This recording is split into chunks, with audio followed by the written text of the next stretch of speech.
Okay guys, hari ni kita nak cerita 5 sebab kenapa korang patut beli barang dekat MotoGear Malaysia ni. Sebab yang pertama, poin yang paling penting adalah semua barang dekat MotoGear Malaysia ni kita jual barang original saja. So tak ada barang yang macam barang kopi ori ke grade ke, kita tetap tak ada jual lah. So dekat sini yang penting dia safety nombor 1. Barang tu mesti original.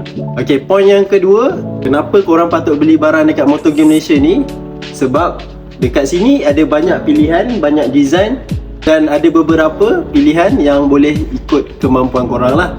Contohnya glove, jacket, helmet, memang kita ada banyak design dan banyak brand dekat sini. Yang ketiga, dekat sini kita tak select kita tak select daripada rider yang CC rendah hingga ke CC tinggi pun kita layan semua. Tak kisahlah korang pakai kapcai ke, pakai touring bike ke, pakai skuter ke, pakai superbike ke, kita layan semua guys. Sebab tu dekat sini kita ada juga helmet-helmet open face untuk rider-rider CC rendah. Kita ada helmet touring, ada helmet untuk CC tinggi. Sama juga macam jacket, glove, semua kita ada. So dekat sini korang tak payah rasa takut, malu, risau nak masuk sebab rasa macam aku pakai kapcai, aku tak layak masuk kedai ni. Tak ada. Dekat sini semua kita layan sama rata Pintu dekat situ memang sangat dipersilakan untuk semua orang. Kita kat sini tak ada kasta-kasta. Yang paling penting lah dekat kedai MotoGear Malaysia ni, tu yang best dia. Okay, poin yang keempat, staff-staff dekat sini sendiri lah. Contohnya kita bagi staff-staff dekat sini semuanya korang boleh ajak borak, nak tanya, nak bincang harga.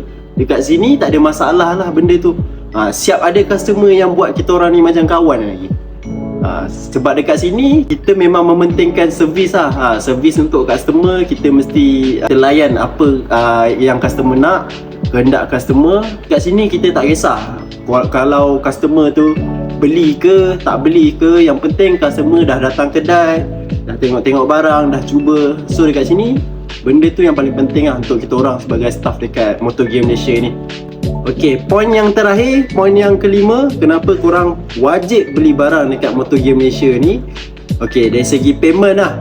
Okay, dekat sini payment kita boleh buat macam jenis payment lah. Contohnya paling basic, paling biasa orang bayar cash lah.